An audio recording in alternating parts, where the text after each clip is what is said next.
What's up, guys? I'm Dan. I'm back with another craft brew review, and today I'm coming at you with BridgePort Brewing, our original IPA, guys. This is from Portland, Oregon. How did I get this beer, guys? Because you know what? This is not available to distribution in Michigan. I don't even think they do this beer anymore at all in general, guys. This was a beer that was sent to me in the mail, and let me explain that a little bit. I'm actually a part of the craft beer club, the original craft beer club. So what that means is when Christmas came along this past year, I actually, as a gift, received becoming a member of the craft beer club, guys. So every other month this year, I've been receiving 12 beers from random breweries all over the United States. So it's really cool because it's beers that I'd never have access to. And what that is in January, I got 12 beers from 2 breweries that sent me that. February, I didn't get anything. And then this past March, I received beers from BridgePort. And then what I get, guys, is 12 beers in a case, and it is 4 different kinds of beers, and I get 3 of each of them. So it's a great thing to share, a great thing to try with your friends or family.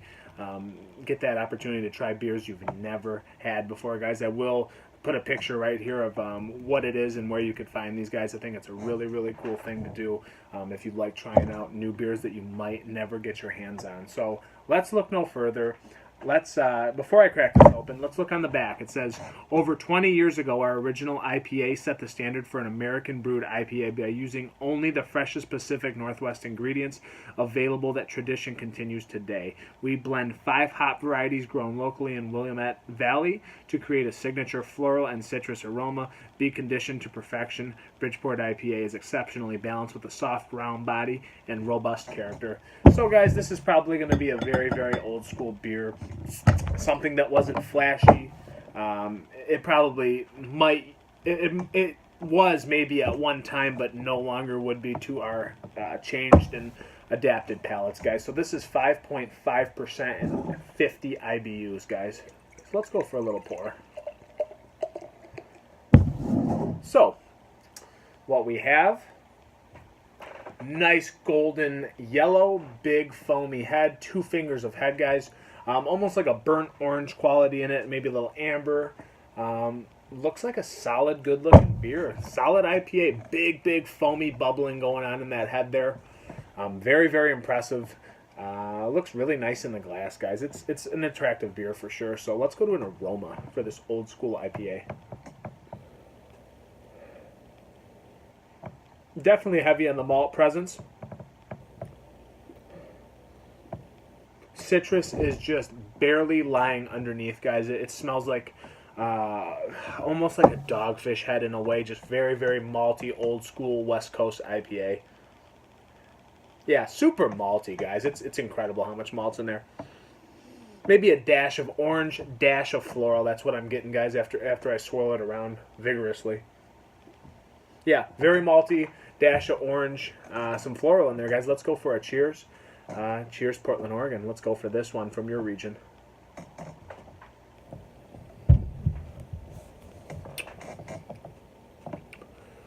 Yep, malt character is definitely there. That floral is kind of coming out in a robust way. Almost portrays like a stone, I don't know, a stone beer in the smallest sense, guys. The citrus is not as pronounced as a stone beer, but it's just that heavy malt backbone and that floral note that just pops in there on some of those stone beers, guys. That's what it really reminds me of, but this is a much toned down beer compared to what a stone would be. The hop is not there. The hop bursting characteristic, not there. The citrus burst, not there, but the floral and malt is definitely there and prominent. Definitely a biscuity breadiness that's in it with that malt. Again, reminds me of a dogfish head and stone hybrid. Heavy malt backbone, but it's a subtle, soft malt at the same token, so it's not actually overpowering your palate, but it's almost more tamed as almost like a session kind of beer, guys. It's actually quite drinkable. 5.5%. The 50 IBUs are showing themselves, but they're not too overpronounced either. almost like a caramelized biscuit. I mean, it's almost toasted and roasted. It's a very, very malt heavy, bready backbone on this, guys. If I had to guess what kind of citrus was in there, I would say it's a burnt orange, clementine skin kind of action going on in there. All commingled with a little bit of flour. I was thinking baking flour. No, flowers as in flowers you plant, guys. There's definitely a floral aroma in this. That, again, commingles with that biscuity breadiness, that toasted malt.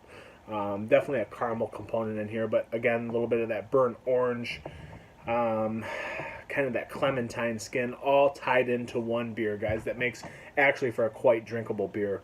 If you like new school beers, this one is definitely not for you. This is an old school West Coast IPA that probably bursted with flavor 20 years ago, guys.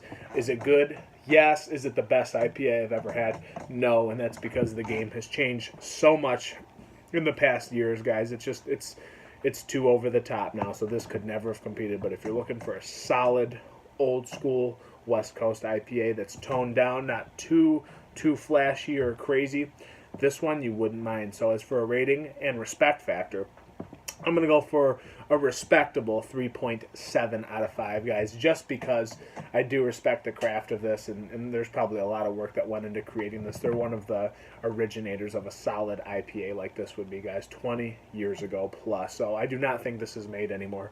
But on that note, guys, it's a decent beer. I'm glad I could get my hands on it. And you guys should look up the Original Craft Beer Club, guys. Very, very cool club to be a part of. They send you beers if you pay the right price for it. I would know because I did not pay for it, as it was a gift for me for Christmas. So I'm Dan, guys. I'm over and out. I will see you on the next one. This was BridgePort Brewing, the Original IPA. I'm over and out. Cheers.